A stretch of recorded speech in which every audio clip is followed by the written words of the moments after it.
이에 아브라함이 종들에게 이르되 너희는 나귀와 함께 여기서 기다리라.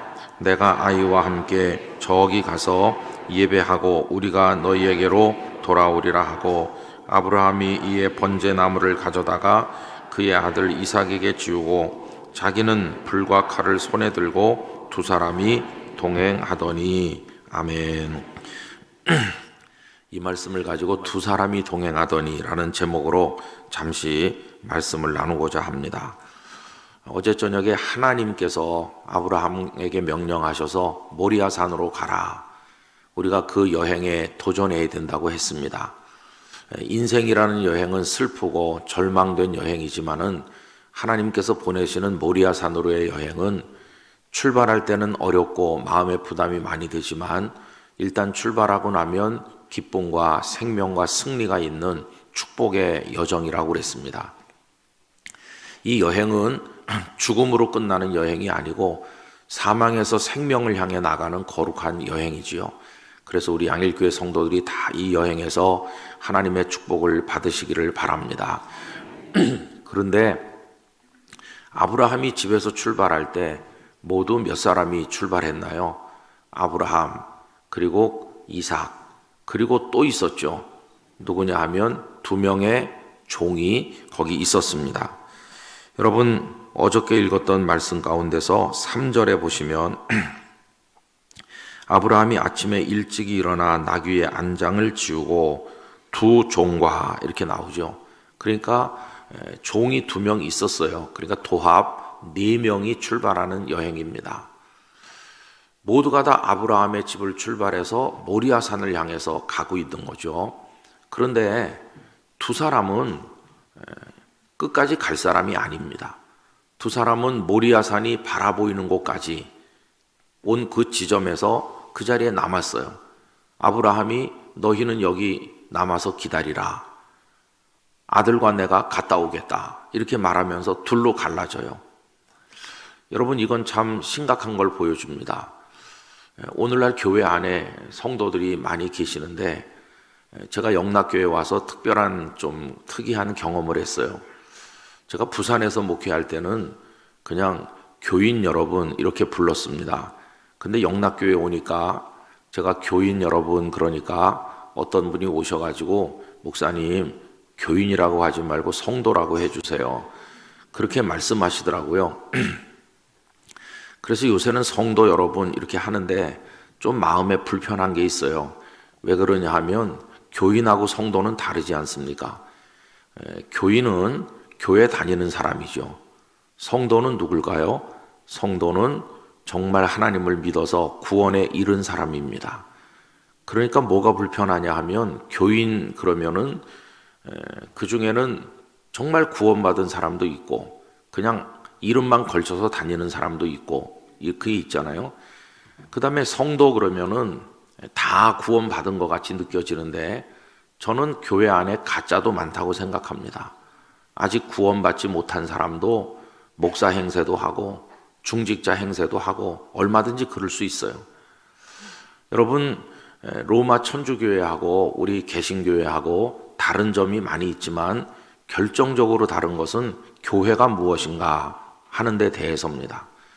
우리는 종교개혁 기념주의를 맞이할 때마다 소위 솔라를 얘기하죠. 오직 은혜, 오직 믿음, 오직 성경 뭐 이런 거 얘기하는데 그래서 그 이신칭의 루터가 가르친 믿음으로 의롭게 되는 것이 종교개혁의 중심 주제였다고 생각하지만 그러나 가만히 공부를 해보면 더 중요한 이슈는 교회관이었습니다. 교회가 뭐냐? 캐톨릭 교회는요, 이 교회가 곧 하나님의 나라라고 그래요. 이 교회 울타리가 하나님 나라 울타리와 100% 정확하게 일치한다. 그러니까 교회 안에만 있으면 그게 곧 하나님 나라 안에 있는 게 되고 그러면 구원을 받은 거죠. 그래서 교회 안에 있으라고 그래요. 그래서 2세기, 3세기경에 특별히 키프리아누스 같은 교부는 교회 밖에는 구원이 없다 이렇게 말했어요. 그러니까 교회가 곧 하나님의 나라라고 생각하니까 당연히 교회 밖에 있으면 하나님 나라 밖에 있는 거고 그러니까 구원이 없다고 말하는 그런 내용이 생긴 거죠. 그런데 여러분, 그 교회 안에 있으면 정말 하나님 나라에 있는 것일까요? 중세 때 교회는 썩고 부패했습니다. 얼마나 타락했는지 말할 수가 없어요. 그들은 성직자의 독신을 주장했는데 독신은 했지만은 아이는 낳았어요. 독신인데 아이를 어떻게 낳나? 그걸 방법이 있을 거예요. 그래가지고 애들을 낳아가지고 이 애들을 숨겨서 키워야 되겠는데 어디서 숨겨 키우면 좋을까? 가장 좋은 것은 높은 담장이 둘러쳐진 수도원 같은 데서 키우면 바깥에 소문이 잘 안 나가겠죠. 그 누가 키울까? 남자보다는 여성이 좋죠. 그러고 보니까 딱 맞춤이 수녀들이 있는 거예요. 수녀들에게 애들을 맡겨서 키우는데 그 애들이 다 대단한 애들이죠. 이 애는 추기경님의 아이야. 이 아이는 대주교님의 아이야.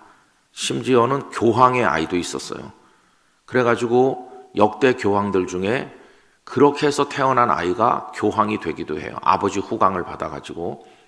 그러니까 중세 교회는 굉장히 부패해 있었습니다.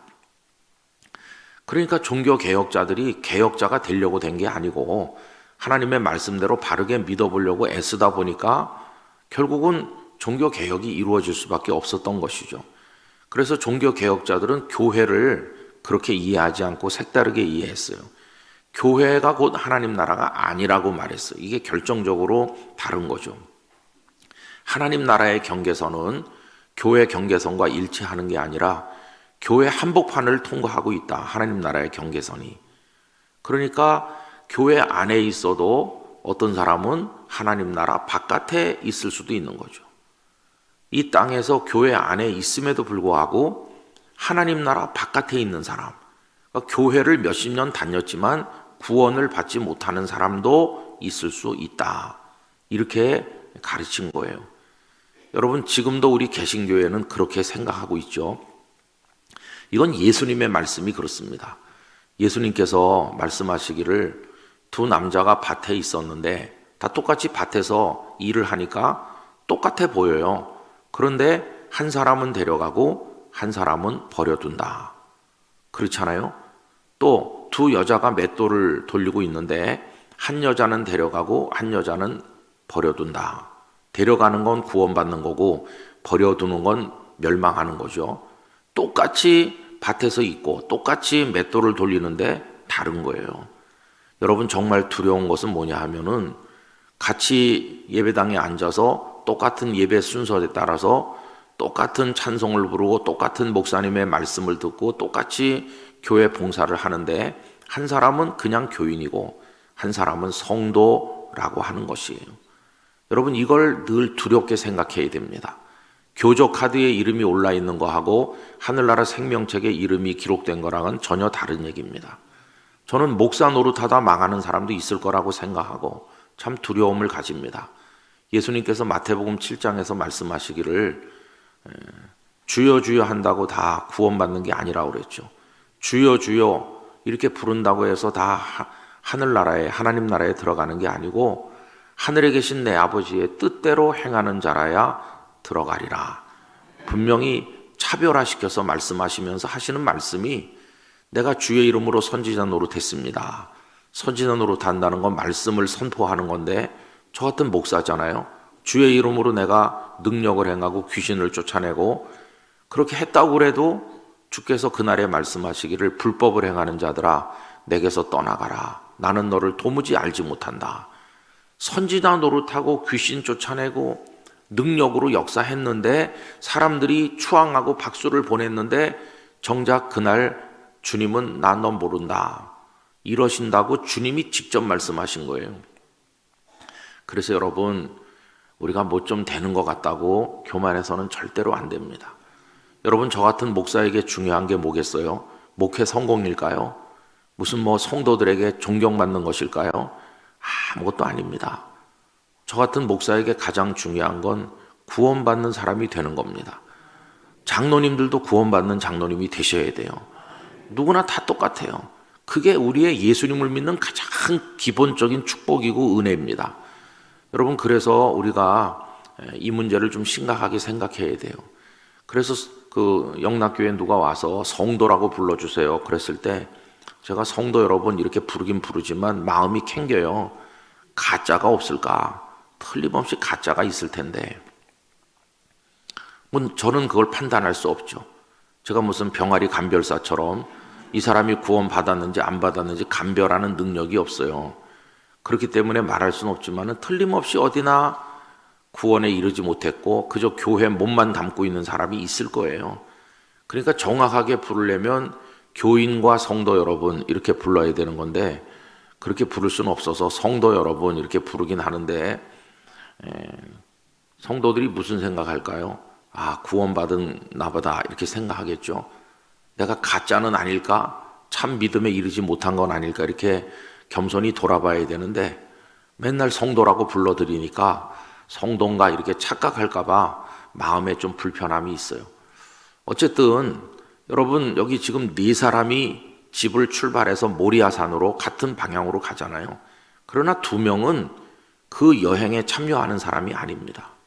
그냥 아브라함이 자 챙겨서 너희들도 우리랑 같이 가자. 주인님 목적지가 어디입니까? 모리아산이다. 이래가지고 그냥 같이 가는 것뿐이지 그 2사람의 마음속에는 이 여행의 목적이 뭔지 없고 이 여행은 무엇을 위해서 가서 어떻게 할 건지에 대한 게 아무것도 없어. 그냥 기계적으로 따라가는 거죠. 부모님이 아이에게 교회 가야 돼. 그러니까 따라오는 애와 같고 남편이 아내가 서로 배우자에게 가자고 그러니까 그냥 따라오는 사람과 똑같아요. 여러분 이 종 2사람과 같이 해가지고는 절대로 안 되는 거죠. 여러분 결국 이들은 모리아산이 보이는 데까지 와가지고 거기 남는 거예요. 너희는 여기 있으라. 여러분 오늘 본문 가운데서 그 5절 끝에 보십시오. 5절 끝에 보면 우리가 너희에게로 돌아오리라 이렇게 아브라함이 말하죠. 여기 우리 그리고 너희 이렇게 쫙 갈라지는 거예요.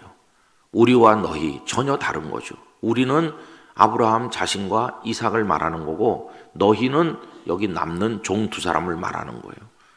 여러분 우리 주님은 언제나 일치와 사랑과 연합을 좋아하시지만은 결정적인 순간에는 둘로 딱 나눕니다. 아주 거기 냉정한 나눔이 있어요. 그걸 보여주는 게 마태복음 25장인데 25장에 보면 비유 3개가 나옵니다. 하나는 슬기로운 5처녀, 어리석은 5처녀, 10처녀 비유인데 거기 딱 나눠지잖아요. 슬기로운 5처녀는 등잔만 준비한 게 아니라 기름도 준비했다가 신랑을 맞이해서 혼인잔치에 들어가고 어리석은 처녀들은 등은 준비했는데 기름이 부족해서 사러 간 동안에 신랑이 도착했기 때문에 혼인잔치에 들어가지 못하고 문이 닫혀서 아무리 열어주소서 그래도 일단 닫힌 문은 열리지 않는 거죠. 그러니까 여러분 거기 둘로 쫙 나눠지는 거예요. 2번째 비유는 달란트 비유인데 5달란트, 2달란트, 1달란트 받은 사람이 나오는데 셋이 등장하지만 사실은 둘이에요.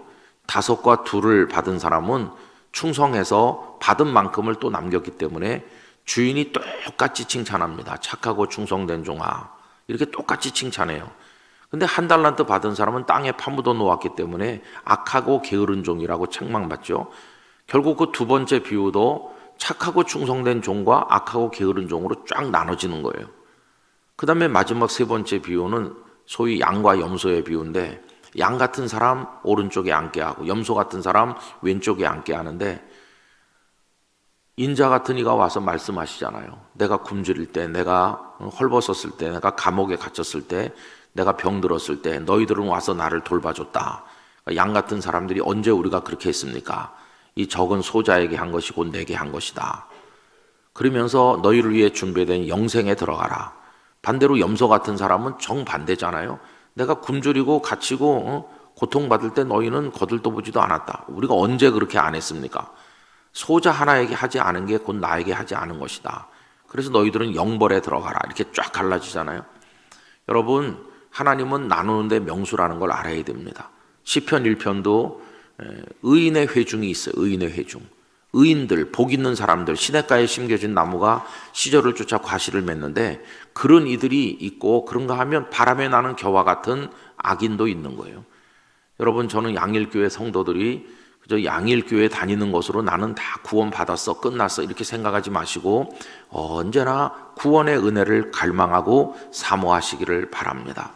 그래서 모리아산 여행을 끝마치셔야 되는 거예요. 출발만 같이 하고 중간에 떨어지면 이게 절대로 안 되는 것이. 그래서 우리와 너희가 갈라질 때 여러분 우리 안에 포함될 수 있길 바랍니다. 한 명도 거기 남는 너희에 속하는 자가 돼서는 절대로 안 되는 것이죠. 그러면 이제 우리라고 불려진 아브라함과 이삭의 관계를 좀 생각해 보려고 하는데, 그래서 두 사람이 동행하는 거예요. 아버지와 아들이. 오늘 말씀 맨 끝 6절 끝에 보시면은 두 사람이 동행하더니 이렇게 되어 있잖아요. 두 사람이 동행하더니 동행자가 됐어요. 아버지와 아들임과 동시에 동행자. 여러분 육신적으로 보면 한 사람은 아버지고 한 사람은 아들입니다. 육적 관계에 있어서. 그런데 이제 영적인 신앙의 입장에서 보면 모리아 산을 향해 함께 가는 관계가 됐어요. 우리 가정이 그런 겁니다. 당신은 남편, 나는 아내, 얘네들은 우리가 받아서 키우는 아이들, 우리 가족이다. 육적으로는 그래요. 그러나 부부와 또 그 자녀들과 모두가 다 영적으로는 모리아 산을 향해 동행하는 아름다운 관계입니다. 하나님이 축복하신 것이에요. 그래서 우리가 자녀들이 다 장성해가지고 30살, 40살 되고, 그럼 우리는 넌 내 아들, 내 딸 이렇게 하지만은 이제 그들을 믿음의 여정의 동행자로 받아들여야 됩니다. 그냥 애다 이렇게 생각하면 안 되고, 함께 하나님의 나라를 향해 동행하는, 하나님께서 내게 주신 동반자다 이렇게 생각하면서 자녀들도 영적으로 존중해 줘야 됩니다. 또 자녀들은 우리 부모님이 날 낳으시고 날 키우시고 공부시켜주고 그냥 이렇게 생각하면 안 되고, 내 믿음의 여정에 소중한 동반자가 우리 아버지, 우리 어머니시다. 그래 가족이 이중의 끈으로 묶여지는 거죠. 육적인 혈연관계로 하나의 밴드가 거기 있는 것이고, 또 하나 묶어주는 밴드는 영적 동반자라는 것입니다. 그래서 여러분 요즘에 다 혼자 사는 사람이 많아요. 뭐 직장 생활하기 때문에 외지에 가서 홀로 사는 사람도 있지만은 이상하게 부모 아래서 나가는 사람들이 많아요. 그래서 요새 1인 가구가 우리나라에 훨씬 더 많고 제일 많은 형태죠. 혼자 살면서 혼자 그냥 마음껏 하고 혼자 밥 먹고 혼자 하는데, 이 성경과는 정반대로 가는 겁니다. 창세기 2장에 하나님께서 아담을 만드신 다음에 사람이 독초하는 것이 좋지 못하니, 분명히 말씀이 독초하는 게 좋지 못하다고 얘기했어요. 근데 사람은 다 독초하는 걸 좋아하니까 정신질환도 생기고 우울증도 생기고 혼자 있으면서 자기 하고 싶은 대로 멋대로 하는데, 여러분 천국이 왜 천국이냐 하면은 함께 하기 때문에 천국인 것이에요. 은근 보화로 장식해서 천국이 아니라, 첫째는 하나님이 우리와 함께 계시다. 거기가 천국이고, 두 번째로는 사랑하는 이들이 영원히 함께 한다. 거기가 천국인 것이에요. 근데 지금 다 혼자 있는 거, 이거 정말 위험한 것입니다. 그래서 독초하는 거를 우린 좀 반성해야 돼요. 그럼 왜 같이 살지 않느냐? 불편해요. 여러분 불편하다는 건 뒤집어 말하면 나 하고 싶은 걸 못한다 그런 뜻이잖아요. 나 하고 싶은 대로 마음대로 하던 시대가 언제입니까? 사사시대죠. 사람들이 각자 자기의 소견에 좋은 대로 자기 하고 싶은 대로 하는 거, 이게 말세적 징조입니다. 각자 자기 하고 싶은 대로 하는 거. 남의 얘기는 하나도 듣고 싶지도 않아요. 하나님 얘기도 듣고 싶지 않아요. 하나님 왜 자꾸 귀찮게 나한테 이래라 저래라 하십니까? 그냥 내가 살다 내가 알아서 죽을 거예요. 이러는 사람들이 너무나 많아지고 있어요. 그러나 여러분, 성경은 가정 안에서 함께 하라고 말씀하시고, 또 양일교회는 영적 가정인 걸 믿으세요? 양일교회는 또 영적 가정이에요. 여기 함께 모아주셔서 오늘 새벽에 나온 여러분들이 다 모리아산을 향해 동행하는 분들인 줄로 믿습니다. 우리는 다 이렇게 묶여져 있는 것이죠. 그래서 이제 아버지와 아들이 동행자가 된 것이에요. 그래서 서로 짐을 나눠지는 거죠. 그 종들이 지고 왔던 그 나무를, 나중에 제사할 때 쓸 나무를 이제 이삭이 지는 거예요. 그리고 이제 아버지와 아들이 같이 산 위로 올라가는 거죠. 여러분, 그 아버지와 아들이 우리입니다. 우리. 그러니까 이 두 사람이 얼마나 특별한 사이겠어요. 진짜 특별한 사이죠. 여러분 거기 7절에 보시면 이삭이 물어요. 이삭이 그 아버지 아브라함에게 말하여 이르되 내 아버지여 하니 그가 이르되 내 아들아 내가 여기 있노라. 이삭이 이르되 불과 나무는 있거니와 번제할 어린 양은 어디 있나이까.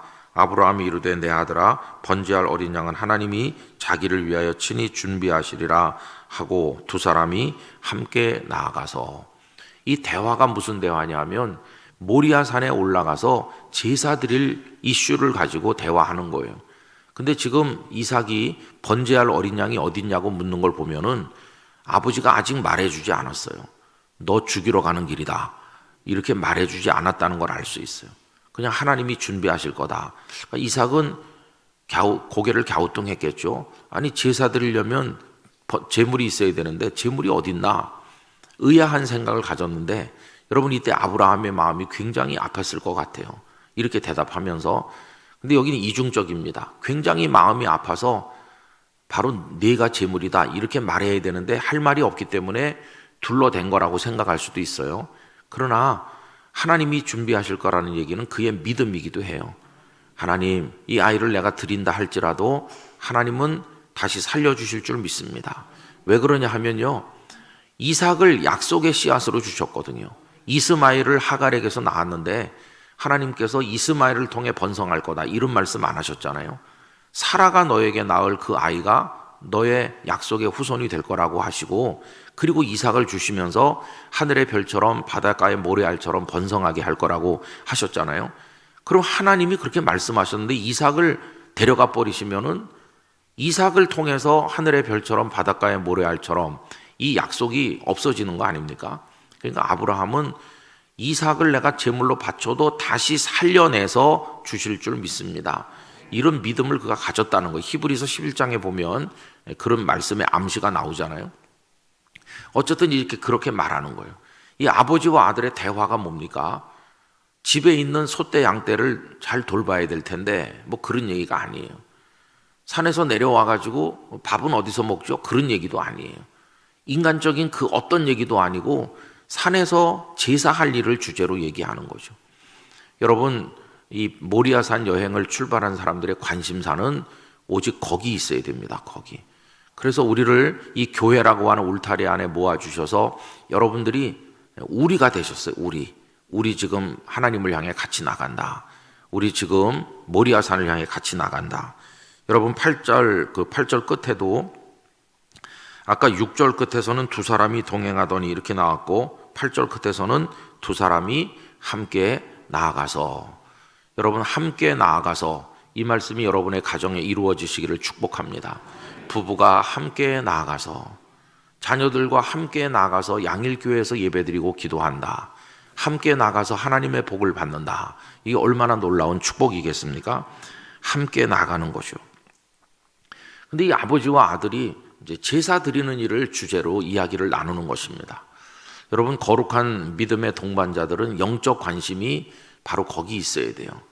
우리 교회 모였는데도 교회 모여서 나누는 대화를 보면 신앙의 대화를 나누지 않고 이상한 대화를 나누는 분이 많아요. 이렇게 하는 거죠. 그 파마 어디서 뽑았어? 이렇게 말하면서 이번 화요일 날 같이 가볼까? 이렇게 하고, 교회 안에서까지도 세상의 얘기가 너무 많아요.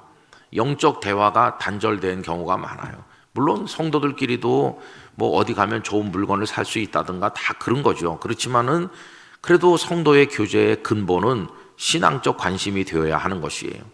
그래서 육적인 대화를 너무 많이 나누는 거는 그렇게 별로 도움이 안 되고, 가정 안에서도 여러분들 가족들이 모여 앉으면은 신앙의 대화가 많아지시기를 바랍니다. 부모님은 맨날 성적이 이게 뭐냐 이렇게 몰아붙이고 그런 대화만 하지 말고 자녀들의 영혼의 상태를 살피고, 너희들 하나님 앞에 예배는 잘 드리니? 이번 주에 설교는 뭘 들었니? 그런 대화를 나누고 믿음의 격려를 하고 축복의 기도를 해주고 이러면서 같이 모리아산을 향해 동반하는 거죠. 근데 부모가 그런 걸 안 하면은 입으로는 안 하지만 아브라함처럼 말하는 거나 똑같아요. 너희는 여기서 기다려라 하는 것처럼 부부는 열심히 가서 예배하고 애들은 교회 오지도 않는데도 내버려 두는 건 마치 너희는 여기 있으라 이렇게 말하는 것과 똑같은 거예요. 이거 정말 마음 아픈 것이죠. 여러분, 아직도 가족 중에 믿지 않는 분이 있다면 반드시 기도하고 눈물로 부르짖고 노력해서 함께 나아가는 사이가 되게 해야 됩니다. 함께 나아가는 여러분들의 가정이 완전히 복음화 되시기를 축복합니다. 안 믿는 가족이 한 명도 없도록 다 같이 믿고 다 같이 함께 나갈 수 있기를 원하는 것이죠. 그래서 그다음부터 이 아버지와 아들은 정말 특별한 관계가 됐어요. 여러분, 두 사람 중에 한 사람만 없었어도 모리아산의 여행은 시작되지 않았을 것입니다. 만약에 이삭이 태어나지 않았다면, 혹은 이삭이 어려서 세상을 떠나서 병들어 죽었다면은 이삭이 없는데 무슨 이삭을 바쳐라 그런 말씀 하겠어요? 이삭이 있으니까 이삭을 바치라는 말이 나온 겁니다. 또 반대로 아브라함이 이삭이 장성하기 전에 이삭이 태어나자마자 세상을 떠났다면 아브라함이 없는데 무슨 아브라함 보고 모리아산에 가라고 하시겠어요? 그러니까 이 거룩한 여행이 가능한 것은 아브라함도 건재하고 이삭도 건재하니까 이게 이루어지는 여행이에요. 결국 이 모리아산의 여행이 가능한 것은 내가 있고 내가 있기 때문이죠. 그리고 우리 둘은 같이 가는 사이인 것이죠. 여러분이 우리라고 불리우는 사람 안에서 정말 소중한 건 뭐냐 하면은 내가 있기 때문에 내가 있고 내가 있기 때문에 내가 있다. 이 관계 그냥 너무나 중요하지만은 많이 사용해서 이제는 느낌이 별로 없을 정도로 사용하는 단어, 그게 사랑인데 이 아버지와 아들의 관계는 사랑의 관계죠. 사랑. 그래서 여러분, 우리가 하나님 나라를 향해서 하나님의 말씀을 따라 모리아산에 여행을 할 때 성도들의 가슴에 흐르고 넘쳐야 될 게 뭐냐 하면은 사랑입니다. 사랑. 저는 우리 양일교회 성도들이 앞으로 여러분의 인생의 여행을 하는 가운데 거기 이제 모리아산의 여행을 우린 같이 한다고 어제 말씀드렸는데 그 모든 매일매일 순간순간에 사랑으로 하실 수 있기를 바랍니다. 사랑으로 해야 되는 거죠. 이 사랑이 그렇게 중요해요. 그래서 고린도 전서에서 성령의 은사들을 쭉 말씀하면서 방언도 있고 예언도 있고 영을 분별하는 것도 있고 지식의 말씀의 은사, 지혜의 말씀의 은사, 뭐 엄청나게 많은 성령의 은사들이 있지만은 이제 내가 가장 좋은 것을 너희에게 보여주겠다. 그리고 13장으로 넘어오면 고린도전서 13장 사랑장이 등장하잖아요. 사랑은 가장 좋은 것입니다. 믿음, 소망, 사랑 이 세 가지는 항상 있을 것인데 그 중에 제일은 사랑이다. 여러분, 하나님은 오죽하시면 하나님은 사랑이라 이렇게까지 말했어요. 여러분, 하나님은 하나님이고 사랑은 사랑인데 하나님이 곧 사랑인 것처럼 말했어요. 하나님은 사랑이시라. 그러나 그 표현은 정말 대단한 거죠. 왜냐하면 정확히 말하면 하나님은 사랑하시는 분이시라 이렇게 말해야 맞아요. 하나님 곧 사랑 그러면 그 반대도 됩니까? 사랑이 곧 하나님인가요? 그건 아니죠. 하나님이 곧 사랑하시는 분이긴 한데 사랑이 하나님인 건 아니잖아요. 그 반대는 성립이 안 돼요. 그럼에도 불구하고 하나님이 곧 사랑이라고 말씀할 정도로 사랑을 굉장히 강조하셨어요. 하나님께서 우리를 구원하시는 것도 사랑입니다. 하나님이 세상을 이처럼 사랑하사 독생자를 주신 것이에요. 사랑하시니까 독생자를 주셨어요. 여러분, 믿음도 중요하고 소망도 중요하지만 하나님은 믿음이시다 이렇게 말한 데는 없습니다. 하나님은 소망의 하나님이시라고는 말하지만 하나님이 곧 소망이다 이렇게 직접 표현된 데는 없어요. 사람의 고백에는 있죠. 나의 힘이시며 나의 소망이시며 신앙 고백 차원에서는 그렇게 고백하지만 소망이 곧 하나님이시다 이런 표현은 없는 거고 사랑만 하나님께 동원됐어요. 하나님이 곧 사랑이시다. 그럴 정도로 사랑은 굉장한 겁니다. 그래서 여러분, 모리아산으로의 여행에 성공하려면 우리 안에 사랑이 깃들어 있어야 돼요. 사랑의 부자가 되시기를 바랍니다. 사랑의 부자라는 건 두 가지입니다. 첫째는 사랑 받는데 부여하시기 바랍니다. 사랑 받는 걸 부끄러워하시면 안 돼요. 사랑을 많이 받으셔야 됩니다. 두 번째로는 사랑을 베푸는데 부여하시면 돼요. 사랑은 받기도 하고 베풀기도 하는 거니까 어떤 때는 많이 받기도 하고 어떤 때는 많이 베풀기도 하면서 살아가는 것입니다. 사랑이 왜 이렇게 중요한가? 여러분, 복음의 핵심은 결국 사랑이거든요. 이런 질문을 한번 드려보겠습니다. 예수님께서 우리를 구원하셨는데 어떻게 무엇으로 우리를 구원하셨나? 이렇게 질문을 하면 많은 사람들이 이렇게 대답해요. 아, 그거야. 예수님께서 권능이 많으시니까, 능력이 많으시니까 우리를 구원하셨지. 이렇게 말해요. 복음서를 보면 귀신 들린 자를 쫓아 온전하게 하시고 병든 자를 고치고 죽은 자를 살릴 때 능력이 역사하는 거죠. 그러니까 그렇게 말하는 것도 이해는 가요. 능력으로 구원하셨다. 그러나 그 대답은 한 1%만 맞는 겁니다. 진짜 정답은 따로 있어요. 여러분, 한번 생각을 해봅시다. 능력 가지고 되는 게 뭐가 있나? 예수님께서 메시아 사역을 시작하시기 전에 광야에 들어가서 40일 동안 금식하시고 마귀에게 시험을 받으시는데 첫 번째 시험이 이겁니다. 이 돌들로 떡이 되게 하라. 그거죠. 그런데 여러분, 성경을 유심히 읽어보면은 돌로 떡이 되게 하라고만 말한 게 아닙니다. 그 앞에 뭘 한마디 붙였어요. 그게 사실은 핵심이죠. 네가 만일 하나님의 아들이여든 이 돌로 떡이 되게 하라는 거예요. 그 앞에 붙여 있는 이 한마디가 얼마나 마귀가 간교한가를 우리에게 보여줍니다. 네가 만일 하나님의 아들이여든 이렇게 했어요. 여러분, 이거는 참 무서운 함정이기도 해요. 어떻게 해도 예수님은 걸려들게 돼 있어요. 왜 그러냐 하면 예수님께서 돌로 떡을 만들지 않으면 마귀는 뭐라고 비방할까요? 저 예수가 무슨 메시아냐? 가짜다. 왜냐하면 돌로 떡도 못 만들어. 돌로 떡도 못 만드는 무능한 자가 무슨 너희들의 구주가 되겠느냐? 가짜다. 이렇게 비난할 거고, 예수님이 돌로 떡을 만들면 또 어떻게 될까요? 예수님이 돌로 떡을 만들어서 당신도 잡수시고 당시 연약하고 굶주리던 많은 유대인들에게 그 떡을 나눠주시면은 얼마나 많은 사람들이 열광하면서 달려오겠어요. 보리떡 5개 물고기 2마리로 먹이신 이후에도 예수님을 임금으로 추대하려고 수만 명이 모일 정도인데 보리떡도 없고 생선도 없는데 그냥 돌멩이로 만들어서 나눠준다 그러면 이거 뭐 엄청나겠죠. 그럼 예수님은 박수를 받으시고 지저스 크라이스트 슈퍼스타가 되시는 거죠. 문자 그대로 열광하면서 사람들은 몰려들 겁니다. 우리의 왕이시다. 그럼 예수님이 높임과 영광을 받으시는 건 좋은 거 아닌가? 좋은 게 아니에요. 여러분, 그때 예수님이 그렇게 환호성을 지르는 사람들이 에워싸여서 왕이 되시면 우리에게는 큰일 나는 거예요. 왜 그러냐 하면 십자가가 없어지는 거예요. 예수를 십자가에 못 박으라 그런 사람이 있어야 십자가를 지시는 건데 왕으로 높임 받으시는데 무슨 십자가가 있어요? 그럼 십자가가 없으면 어떻게 될까요? 우리가 죽어야 될 형벌을 예수님이 직접 받으신 건데 십자가를 지시지 않으면 우리 형벌은 누가 받으며 그 보혈을 흘리지 않으면 우리 죄는 뭘로 씻는 겁니까?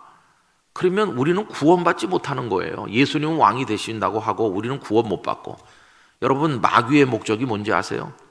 많은 성도들이 오해하는 게 이겁니다. 마귀가 예수님을 십자가에 못 박았다. 이렇게 생각하는 분이 많은데 절대 그렇지 않아요. 마귀가 예수님을 십자가에 못 박은 게 아닙니다. 마귀는 어떻게 해서든지 십자가 지시지 않게 하려고 끝까지 발악을 한 게 그게 마귀예요. 마귀는 예수님이 십자가 지는 걸 정말 두려워했어요. 예수님이 십자가를 지시면 어떻게 됩니까? 우리가 다 구원받잖아요. 마귀의 소원은 뭐냐 하면 자기 손바닥에 들어와 있는 죄인들인 우리들을 끌고 무적행으로 같이 들어가는 게 마귀의 소원이에요. 우리가 구원받는 걸 마귀는 너무너무 괴로워하는 거예요. 구원의 길이 열리지 않아야 돼요. 구원의 길이 열리지 않는 게 마귀의 소원이에요. 십자가 지시면 우리가 구원받게 될 걸 마귀는 알고 있는 거죠. 그래서 십자가 지시지 않도록 방해하는 거예요. 근데 예수님께서는 그 시험을 다 통과하셨어요. 그럼 마귀가 얼마나 집요한가? 여러분, 마태복음 16장에 가보면 그 가이사라 빌립보 가이사라 지역에 가셨을 때 제자들에게 물어보셨죠. 너희는 나를 누구라 하느냐? 그랬더니 16장 16절 베드로가 대답하기를 다 외우시죠. 주는 그리스도시요 살아계신 하나님의 아들이시니이다. 예수님께서 굉장히 기뻐하시면서 바요나 시몬아 내가 복이 있도다. 이를 내게 알게 하니는 혈육이 아니요 하늘에 계신 내 아버지시니라. 내가 이 반석 위에 내 교회를 세우리니 음부의 권세가 이기지 못하리라. 그러면서 대단히 기뻐하시고 칭찬하셨어요. 그리고 나서 그 다음에가 중요한 부분인데요. 처음으로 예수님은 제자들에게 그동안 한 번도 말씀한 적이 없는 얘기를 비밀을 꺼내셨어요. 거기 보면 비로소라는 단어를 썼어요. 비로소는 그 전에는 한 번도 하지 않았는데 이제 처음 한다 할 때 비로소라고 하는 거죠. 예수님이 꺼내신 얘기가 이겁니다. 이제 인자가 사람들의 손에 넘겨져서 죽임을 당하고 다시 살아날 것이다. 죽음과 부활, 십자가와 부활을 처음으로 말씀했어요. 그럼 왜 그 이전에는 십자가 얘기를 안 했을까요? 그 갈릴리 바닷가에서 제자들 부르시자마자 나를 따라오너라 사람 낚는 어부가 되게 하겠다 이렇게 불러 앉히자마자 내가 죽을 건데 이렇게 시작하면 붙어 있겠어요? 다 떠나고 말죠. 그러니까 그들이 그래도 어느 정도 믿음의 훈련이 되고 예수님 말씀 안에 다듬어지고 예수님의 행하시는 모든 걸 본 다음에 그들이 깨달은 다음 주는 그리스도시요 살아계신 하나님의 아들이십니다 라고 고백할 수 있을 정도 어느 정도 성숙하기를 기다리셨다가 그 후에 이제는 말해줘야 되겠구나 하면서 처음으로 내가 죽을 거다 이 얘기를 하시는 거예요. 주님은 죽음만 말씀한 게 아니라 살아난다는 부활도 얘기했는데 죽을 거라는 얘기가 너무 그들의 귀를 고막을 진동시켜서 예수님이 살아난다는 얘기는 안 들렸는지 죽으실 거라는데 충격을 받았어요. 그래서 조금 아까 그렇게 칭찬받았던 베드로가 예수님을 가로막습니다. 절대 그런 일이 있으면 안 된다고 예수님 앞을 가로막죠. 그게 그냥 예수님을 걱정해서 주님 그런 일이 있으면 안 되잖아요 이렇게 한 게 아니라 마구 화를 내면서 달려드는 그런 거친 행동을 뜻하는 거예요. 그랬더니 예수님께서 참 무서운 말씀을 하셨죠. 그를 뭐라고 부르셨습니까? 사탄이라고 불렀습니다. 사탄아 내 뒤로 물러가라. 아니 방금 전에는 신앙 고백을 잘해서 칭찬받았던 그를 예수님은 어떻게 사탄이라고 지칭하셨나? 여러분 그게 중요한 가르침을 주죠. 왜 그를 사탄이라고 부르냐면 베드로가 사탄인 건 아니고 베드로가 지금 하는 짓이 사탄이 하는 짓을 그대로 하고 있기 때문이에요. 베드로가 지금 뭘 가로막고 있습니까? 십자가를 가로막고 있잖아요. 십자가 지시면 안 된다고 그러잖아요. 그게 사탄이 원하는 게 그거거든요. 십자가 지시면 안 됩니다. 네가 지금 사탄이 하는 짓을 똑같이 하니까 너는 사탄이다. 그러면서 아주 중요한 말씀을 하죠. 네가 하나님의 일은 생각하지 아니하고 사람의 일만 생각한다. 여기서 사람의 일과 하나님의 일이 갈라지잖아요. 사람의 일을 베드로의 일, 제자들의 관심사 그게 뭡니까? 이분이 더 유명해지시고 더 능력을 많이 나타내셔서 이분이 왕이 되시면 우리는 오른쪽 왼쪽에 앉으면서 한 자리씩 차지하고 출세하는 거 그게 그들의 관심사잖아요. 그게 사람의 일입니다. 너희들은 온통 사람의 일만 생각하지 하나님의 일은 생각하지 않는다.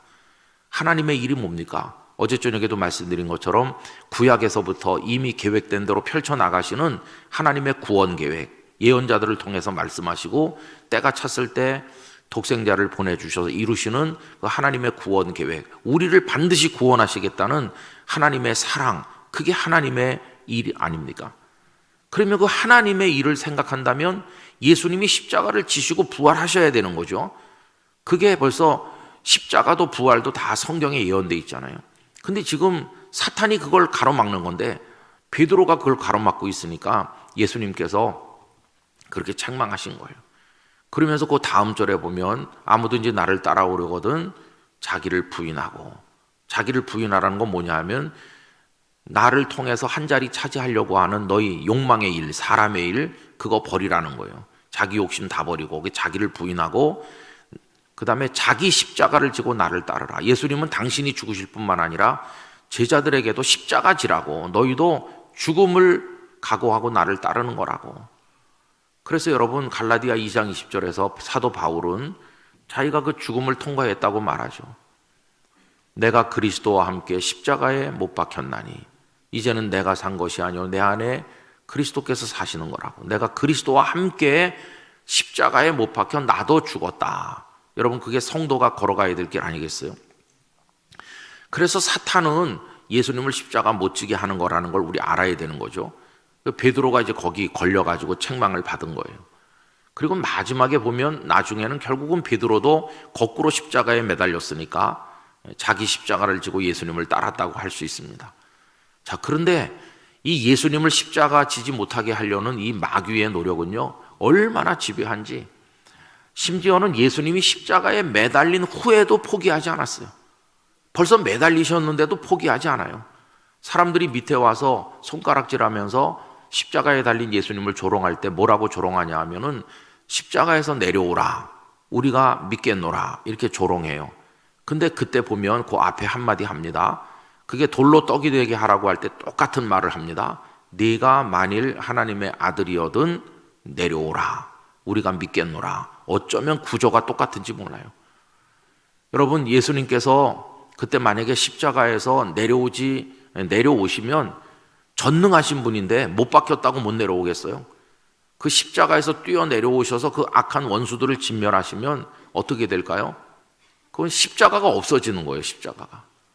우리 대신 죽으시는 것도 없고 거기서 보혈을 다 한 방울 남김없이 쏟아야 우리 죄를 씻는 건데, 십자가에서 뛰어내려와 버리시면 우리는 구원의 길이 막히는 거예요. 그게 마귀는 내려오라고 자꾸 유혹하는 거예요. 내려오라고. 근데 예수님은 그냥 끝까지 십자가에 계셨어요. 물 한 방울 피 한 방울 남김없이 다 쏟고 죽으셨어요. 여러분, 그러면 그 예수님 왜 십자가에 매달려 있습니까? 아까 처음에 질문, 예수님이 우리를 뭘로 구원하셨나? 능력으로 구원했다고 사람들이 말하죠. 여러분, 능력을 발휘했으면 십자가에서 뛰어내려와야죠. 못도 다 뽑고 다 뛰어내려와야 되죠. 그게 능력이죠. 근데 예수님은 정말 무능한 것처럼, 전능자이신데 전능자임에도 불구하고 가장 무능한 한 죄인인 것처럼 그냥 거기 매달려 있는 거예요. 사람들은 못 내려온다, 못 내려오니까 저건 가짜 메시아야, 어떻게 십자가에서도 못 내려오는데 자기도 구원 못하는데 남을 구원하겠냐, 이렇게 비난하죠. 여러분, 예수님은 못 내려오신 게 아니에요. 전능하신 그분은 1000번 만번도 내려올 수 있지만 못 내려오신 게 아니라 안 내려오신 거예요. 안 내려오셨어요. 왜요? 내가 죽어야 저들이 산다. 이게 하나님의 일이다. 내가 이 땅에 온 목적이다. 예수님은 그래서 전능하신 분이신데도 무능한 자인 것처럼, 털 깎는 자 앞에 잠잠한 어린 양처럼 안 내려오신 거예요. 끝까지 거기 계신 거예요. 그 고통을 겪으시면서. 그게 뭡니까? 사랑입니다. 사랑. 우리를 향한 사랑. 그래서 여러분, 예수님이 어떻게 우리를 구원하셨나 이렇게 물어보면 능력으로요, 그게 아니에요. 그건 1%밖에 안 맞는 답이고, 사랑으로 우리를 구원하셨어요. 사랑으로. 굳이 능력이라고 말한다면 어떤 능력이냐면 사랑하시는 능력이에요. 사랑하시는 능력으로 우리를 구원하신 것이지. 그래서 여러분, 사랑이라고 하는 것은 우리가 예수님을 믿고 구원을 받고 천국의 백성으로 나가는 이 모든 영적 삶의 가장 기본적인 원리라는 사실을 알아야 됩니다. 아브라함과 이삭이 서로 사랑하는 관계잖아요. 아버지가 아들을 바라보면서 얼마나 사랑이 절절 흐르는 눈빛으로 바라봤겠어요. 이 아들은 또 아버지를 얼마나 존경하는 마음으로 바라봤겠어요. 그 부자지간에 흐르고 있는 게 사랑이잖아요. 모리아 산을 오르는 우리 양일교회 성도 여러분, 여러분 사이에도 이 사랑이 강물같이 흐르기를 원합니다. 사랑으로 생명을 구원하는, 오늘날도 원리는 똑같아요. 많은 교회들이 이렇게 생각해요. 조금 더 큰 예배당, 더 넓은 주차장, 그리고 능력 있는 교회가 되면 더 많이 구원할 걸로 생각하지만 원리는 똑같아요. 여러분, 지금도 영혼을 구원하는 건 사랑이지 능력이 아닙니다. 능력으로 될 수 있는 게 그냥 조금 도움은 되지만 되는 게 없어요. 여러분, 능력은 여러 가지가 있습니다. 돈이 많은 건 재력, 몸이 건강한 건 체력, 높은 자리에 힘이 있으면 권력, 이렇게 요새는 정말 대단한 그 능력 중에 하나가 외모의 능력입니다. 외모. 매끈하게 예쁘게 잘생기면 다른 거 아무것도 없어도 그것만 가지고 돈도 벌고 별거 다 해요. 외모가 요새는 굉장한 능력이죠. 근데 여러분, 능력으로 되는 거 있나 한번 보세요. 예를 들어서 양일교회에 돌아오는 주일날 여러분이 태어나서 단 한 번도 볼 수 없었던 머리끝부터 발끝까지 흠 하나도 없는 절세 미인이 오셔서 여기 가운데 예배를 드렸다고 합시다. 얼마나 예쁘게 생겼고 늘씬하게 생겼는지, 야, 이런 여자가 인간 세상에 있었구나. 그런 분이 와서 여러분 옆에 앉아서 예배를 드린다면 그 다음 주에 여러분들은 감사헌금을 바칠까요? 하나님, 저같이 무능하고 보잘것없는 사람 곁에 그런 여인을 앉혀주셔서 한번 같이 앉아볼 수 있는 영광을 주시니 감사합니다. 그러면서 감사헌금 바치겠어요? 그 반대일걸요? 입이 이만큼 나올걸요? 하나님 보니까 그 여자는 온갖 정성을 다 쏟아서 빚으시고 나는 빚다 마른 것 같이 이게 뭡니까? 하나님 너무합니다. 이러면서 화가 머리끝까지 나지. 그럼 그 여인이 무슨 때렸나요? 욕을 했나요? 아무것도 안 했어요. 다소곳이 예배 드리고 갔는데 그 여인은 자기도 모르게 많은 사람의 마음에 상처를 주고 있는 거예요. 예쁜 사람은 회개해야 됩니다. 그 예쁜 것 때문에 그게 비수가 돼갖고 얼마나 많은 사람을 고통 중에 몰고 가는지 몰라요. 성형외과는 그런 여자가 가는 데입니다. 내가 너무 예뻐서 남에게 상처를 주니까 좀 평범하게 바꿔주세요. 그런 사람이 가는 데가 성형외과입니다. 그러면 이게 좀 고통이 많잖아요. 예쁜 것 때문에. 제가 신학교에서 전도사님들을 많이 가르쳤는데 왜 결혼 안 해? 그러면 아직도 마음에 드는 사람 못 만났어요. 아니 신학교 올 때는 뭐 생명까지 바친다고 왔는데 그냥 아무렇게나 생긴 여자랑 살아라. 생명도 바친다면서 그건 못하냐? 그랬더니 그건 안 된대요. 그러면서 뭐가 안 되는데 그랬더니 좀 예뻐야죠. 이래서 내가 아이고 아직도 멀었다 그런 생각했어요. 여러분 사모님이 너무 예쁘면요 교회 부흥 안 됩니다. 왜 그러냐 하면 사모님이 아까 말씀드린 것 같은 절세 미인이면요 모든 성도가 상처받습니다. 여신도들은 사모님 볼 때마다 나는 이게 뭐냐? 하나님은 목사님 사모님만 정성껏 빚으시고 섭섭한 생각이 들고 또 남자 성도들은 사모님 보면 집에 들어가기가 싫어. 우리 집에 있는 마누라는 왜 저렇게 생겼냐? 그러면서 그냥 화만 머리끝까지 나고. 근데 사모님이 두리뭉실하니 대충 생기면요 교회 부흥합니다. 여자 성도들은 거울 앞에 서서 불만이 많다가도 사모님만 보면 큰 위로를 받고 삶의 의욕을 회복합니다. 남자 성도들은 부부싸움 대판하고 나왔어도 사모님 보면 아휴 그래도 내가 목사님보다 낫구나 그러면서 집으로 일찍 들어가는 거예요. 교회 오고 싶은 마음이 들어요. 그러니까 여러분 이게 능력으로 뭘 하려고 하면 안 돼요. 돈 많은 사람이 교회 많으면 교회 부흥하겠지. 여러분 돈이 많은 사람은 가난한 사람에게 자기도 모르게 상처를 많이 줍니다. 그래서 옷 한 벌에 2천만 원짜리도 있다고 그러는데 남자 양복 그거 돈 있으면 살 수 있어요. 가능하죠. 돈 있으니까. 그런데 고린도전서에 보면 모든 것이 가하나 모든 것이 다 유익한 건 아니라고. 가능한 거랑 유익한 거랑은 달라요. 가능해서 내가 샀어도 남에게 상처가 되면 유익한 게 아니에요. 저는 양일교회 성도들이 하나님의 복을 받으셔서 2천만 원짜리 양복 사시기 바랍니다. 근데 사긴 사는데 바깥에 입고 나오진 마세요. 그냥 집에서 활동복으로 입으시고 모피 사시걸랑 잠옷으로 입으면 따뜻합니다. 근데 이걸 입고 나와서 휘두르고 다니니까 남에게 상처를 주는 거예요. 가난한 성도들이 하나님 저 집사는 1년에 반도 안 나와요. 나이롱 집사인데 돈은 다 그쪽으로 몰아주시고 나는 옷 한 벌 사 입을 돈이 없고 하나님 이러시기에요. 그러면서 상처를 많이 받거든요. 그래서 여러분 능력으로 뭐 구원할 것 같지만 오늘날도 구원의 원리는 사랑이에요. 사랑. 양일교회가 대한예수교 장로의 사랑교회가 되시길 바랍니다. 사랑교회. 두 사람이 동행하더니 그 동행하는 이들 가운데 흘러야 되는 건 사랑이죠. 그런데 너희는 여기 있으라 그러면서 둘이 산에 올라가면서 그 안에서 옥신각신하면서 막 갈등하고 다투고 그러면 이게 뭐가 되겠어요? 그런데 오늘 교회 안에서 함께 하나님의 명령을 받아 출발했다는 성도들끼리 얼마나 싸우는지 막 교회가 쪼개지고 이건 뭔가 잘못돼도 너무 잘못됐어요. 여러분 사랑하면서 모리아산을 향해 나가십시오. 사랑의 은사를 구하시기 바랍니다. 능력을 구하신다면 사랑할 수 있는 능력을 구하시기 바랍니다. 그래야 우리가 모리아산의 여행을 제대로 할 수 있는 것이에요. 아버지와 아들이 올라가다가 막 다퉜으면 이삭이 화가 벌컥 나왔고 난 가겠습니다. 제가 먼저 종들한테 갈게요. 그러면서 이삭이 가버리면 아브라함이 어떻게 그걸 할 수 있겠어요? 사랑으로 함께 갈 때 열매가 맺혀지는 거예요. 여러분 안에 이런 사랑이 충만하시기를 간절히 축원합니다.